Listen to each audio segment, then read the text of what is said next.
Welcome to BrandworkingTV with your host, Lauren Clement, from the Ultimate Business Propeller.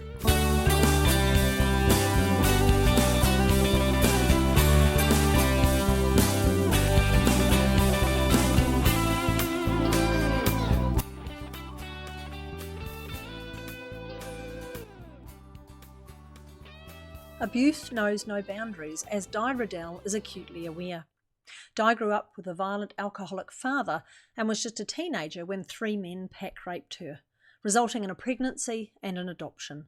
Yet she healed from that sexual abuse not only to suffer further loss when her husband of 31 years died in 2002, but she was also ill-equipped to cope and terrified of being alone. Unsure how to face life, she pushed herself until she dropped. A year after her husband died, she was just 51 kilograms and a physical, emotional and spiritual wreck. At her lowest point, she began journaling, and in that reflective time, she faced her vulnerabilities and discovered self-love. She joined Toastmasters and became an accidental author, writing from the heart and forgiving those who had abused her. She gained confidence with her real, raw and authentic writing style and became a best-selling author with her recovery guide, Beyond Abuse. Di is a confidence specialist and regularly speaks to share her incredible experiences of turning lemons into lemonade. Di, thank you so much for coming on BrandworkingTV. It's an absolute joy to have you here. Thank you. It's a pleasure to be here, Lauren.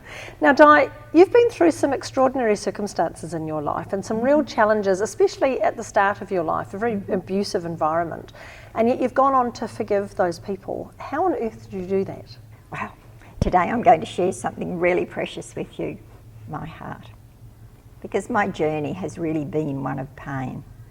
But in moving through that pain and learning to forgive, it's given me peace. So it's worth that journey to get to where you're going. Wow.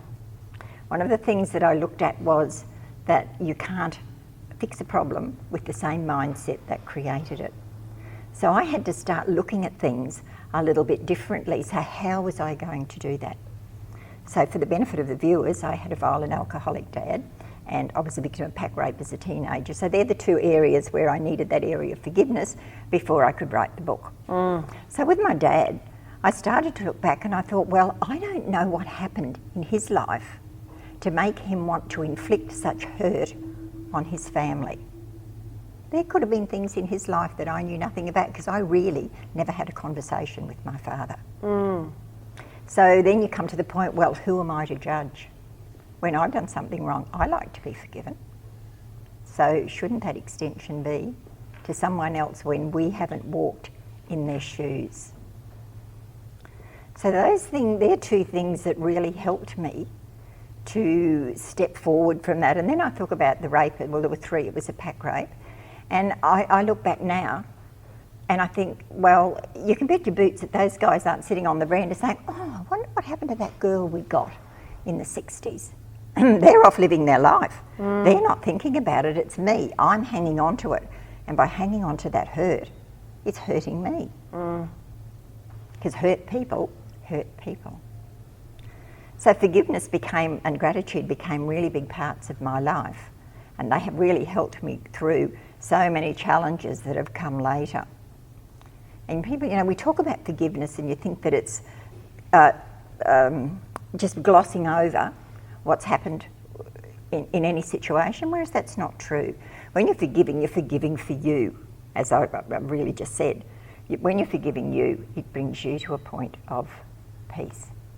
But it takes courage, Di, to be able to stand in somebody else's shoes and look at an occurrence that happened to you, and that ability to step outside of your story and look at it as a bigger picture. I wouldn't have been able to do that earlier in my life, but the catalyst for all of this to happen was the death of my husband in 2002.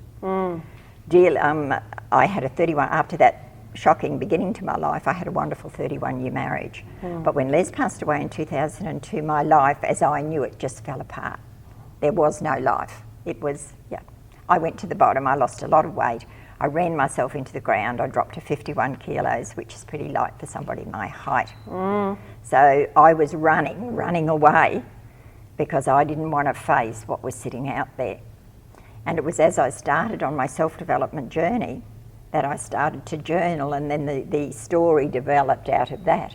And my ability to, my ability to forgive and to express gratitude again grew through the journaling process and other self-development work that I had done. So journaling obviously was very important to you. It was. Is it something that you would suggest that anyone who's perhaps working through self-development, that they take on journaling? Absolutely, absolutely. And what's your approach to journaling? Is it about writing everything down or making sure you do it every day, or is there a set process you have? Journaling is very different for different people, and I have several journals which I use for different reasons. So when I was starting out, when I was going through all this process of moving through stuff, it was a brain dump. I just dumped it. I got up and I wrote every morning. I read Julia Cameron's, I can't remember the name of the book, but she wrote the book, The Artist's Way.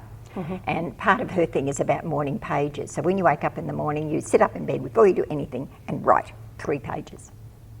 And I thought, how am I going to do that? Well, once the brain got going, and away it went. 3 pages was easy. Not a problem. But you can journal to burn. If you're very angry, write about something that someone's really upset you, and then burn it. There's a great release in doing that. A confidence journal, which is my gift to the viewers today. That's basically around confidence. But I think the important thing about and forward journaling, which is something that I do today, and that's writing as if you've already got whatever it is that you're writing about. So by doing that, you've got consistency, and when you've got that consistency, it gets your mind, it programs your mind for the things that you want to attract into it, and that's the point where you'll attract and receive. And the big thing I get from your personal brand story, Di, is that whole approach of not carrying it with you, of letting things go, journaling to get them out, expressing yourself, burning things that you want to get rid of and so on, but not feeling like you have to carry such a burden through your life, actually letting those things go so that you can grow and continue with life in a positive way. Because we don't realise, when you're going through all that stuff, you don't realise that you're carrying it around with you. But I've been lugging all that stuff through my life for decades. And what a relief it was when I put it down. It's like, oh, the weight of the world had gone off my shoulders. But you don't know that when you're going through stuff, because my modus operandi for challenges is to push myself until I can't do anything else, because when I push myself till I can't do anything or collapse, well, then I don't have to think. And it's not very sustainable, really. And it's not really sustainable. So, I've been around the block on that several times. We'd rather have you around, Di. We want to make sure you stay here. I'm done with that bit. Awesome. So, the exciting news, since I've met you and gotten to know you a lot more, and about your confidence training and everything you do, is that you've now managed to reconnect with your daughter, who you had to give up for adoption. And you recently celebrated her 50th birthday. Just incredible. Absolutely incredible. How's it affected your story? So we've sort of found out the beginnings and the middles of your story, but this is getting a little bit further through the story than you've even written about. How is it going to affect your story going forwards, having a relationship with a daughter that you never really knew? I think it's given me greater insights into myself. It's deepened my sense of love and compassion, and it's most certainly given my gratitude a boost. Brilliant. It was just an absolute joy. And I had said, because I first wrote my book 10 years ago, and when I wrote then, I said that I would not try and contact either of the 2 children. And when I wrote this one, which came out in May, I also said, I have no intentions of contacting the children. The day that came out, because it's an ebook, the day it came out, the day I opened the link and there it was on Amazon, I thought, I'm ready.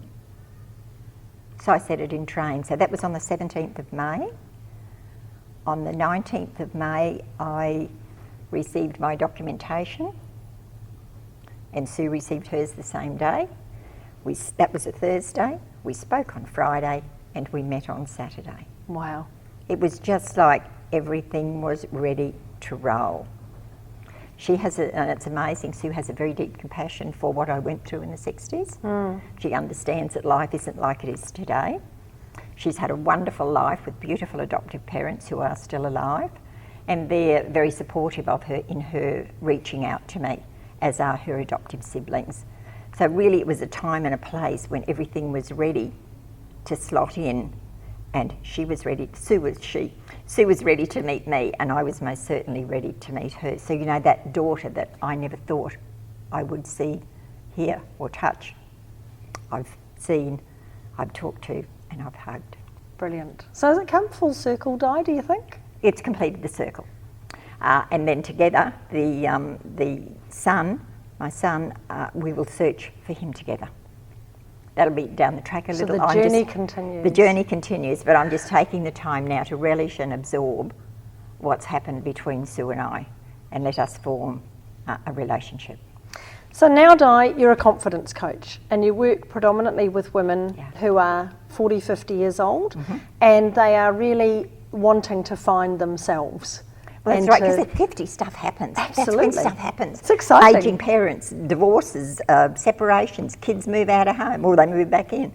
There's all sorts of redundancies. All these things happen. And then suddenly a woman thinks, well, who am I? Yeah, what about me? What about me? All of a sudden here I am, and I haven't got any plan for me. Do you think women specifically live their life for other people up until that age? I think they do. I think they do through, and I certainly did through my husband when he was alive, because he was in the corporate sugar industry, so we did a lot of entertaining, and I did live my life through that. And that in that days, even when I first got married, I didn't have any confidence. And we used to go to conferences, and we were somewhere this day, and this older lady says to me, "And who are you, dear?" And I said, "I'm Les Riddell's wife." And she said, "Haven't you got a name?" I went, "Of course I have." And she said, "Well, use it." And it was like at that time I was hiding behind Les, because I didn't have the courage and the confidence to stand up and say, "This is who I am." Because I didn't have the voice to be able to do that. Because women are the wife of somebody or the mother of somebody or the daughter of someone. Yes, exactly. And you get to your 50s and you decide, actually, now's my time. So you help women step into that confidence and to learn a lot more about themselves. Their voice, let them realise that their voice matters. What they've got to say, what they've got to do, and what they've got to achieve in this world matters very much, because I believe if we look after the women are the centre point. They will look after the other generations, and come 50, there's an awful lot of people around who are 50 now who are grandmas. Absolutely. Di, it's been an absolute pleasure to chat with you today. Your book, Beyond Abuse, is a story of your journey, but also tips and steps and inspiration to help other women. Yeah, and there are other stories in there as well, because the original book was my story.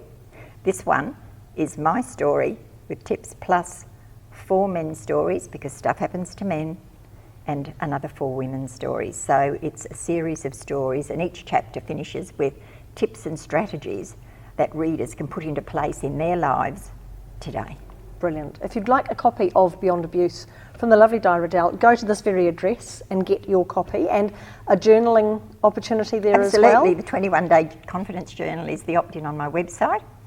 So just go in, click on it, and again, it's that consistency and making a start. Once you've done your 21 days, go out and buy your own journal, something that's beautiful, something that really appeals to you, and use it just for you. And keep going. Keep going. Awesome. Thank you, Di. It's been an absolute pleasure to have you here on the show. Thank you so much for your incredible confidence, but also your inspiration. It's been brilliant to have you here. It's a pleasure. Thank you very much, Lauren. Thanks for having me. So that's it for this episode of Brandworking TV. Remember, you have the most amazing natural gifts and talents to share with the world, and you do deserve to be well known, well paid, and wanted.